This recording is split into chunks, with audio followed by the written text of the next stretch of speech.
Pada masa awal penyebaran Islam di tanah Jawa, tidak semua wilayah mudah dimasuki oleh para penyebar agama.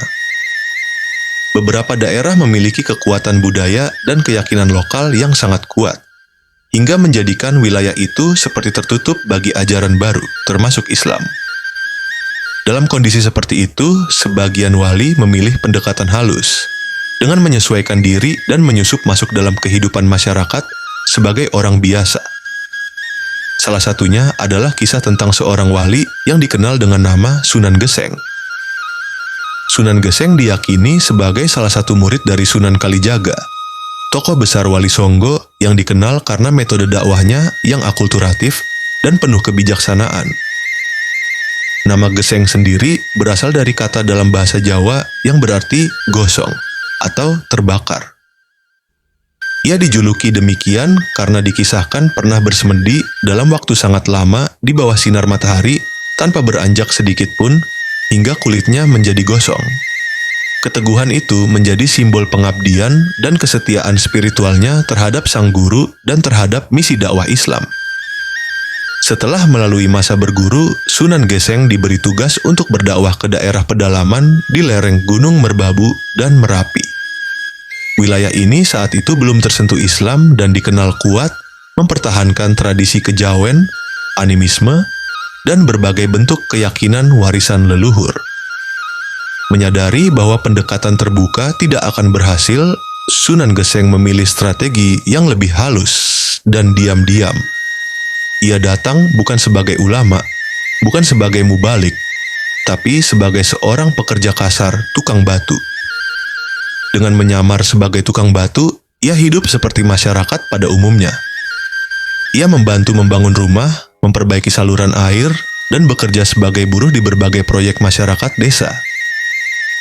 Ia tidak menampakkan identitas keagamaannya secara terbuka. Namun, dalam keseharian, akhlaknya mencerminkan nilai-nilai Islam. Ia dikenal jujur, rajin, sabar, dan ringan tangan dalam membantu siapa saja. Tidak pernah mengambil upah berlebih, tidak pernah menipu dalam ukuran dan hitungan bahan bangunan.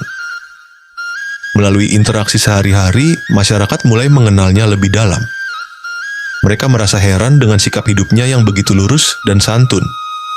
Saat ditanya, ia hanya menyampaikan bahwa hidup harus dijalani dengan ikhlas dan bahwa ada satu Tuhan yang menciptakan semuanya dan patut disembah.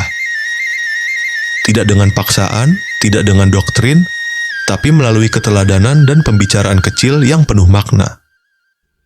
Lambat laun, sebagian masyarakat mulai tertarik dengan ajaran yang ia bawa. Mereka mulai menanyakan tentang salat, tentang makna kehidupan, tentang keikhlasan dan keadilan. Dari situlah ajaran Islam mulai masuk ke wilayah yang sebelumnya menolak. Tidak lewat podium, tapi lewat keseharian yang nyata. Dakwahnya adalah kerja, dan ajarannya adalah akhlak. Setelah bertahun-tahun tinggal di daerah itu, pengaruh Sunan Geseng semakin terasa. Banyak masyarakat yang akhirnya memeluk Islam, namun tetap dengan mempertahankan nilai-nilai budaya lokal yang tidak bertentangan dengan syariat. Inilah ciri khas dakwah Wali Songgo. Tidak memaksa, tapi menyesuaikan, tidak menghapus, tapi menyaring. Hingga hari ini, peninggalan dakwah Sunan Geseng masih dikenang oleh masyarakat sekitar. Ada beberapa versi mengenai lokasi makam Sunan Geseng. Sebagian masyarakat meyakini bahwa ia dimakamkan di Dusun Gesing, Muntilan, Kabupaten Magelang. Versi lain menyebutkan bahwa makamnya berada di daerah Gunung Kidul, Yogyakarta. Terlepas dari perbedaan itu, nama Sunan Geseng tetap hidup sebagai simbol dakwah yang sederhana, namun berdampak besar. Ia tidak membangun masjid megah, tidak menciptakan kitab besar, tapi ia membentuk manusia, satu persatu, lewat tangan dan keringatnya sebagai tukang batu.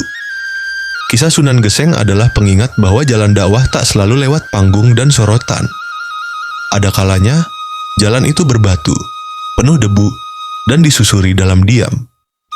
Tapi justru dari sanalah lahir cahaya yang menembus kegelapan.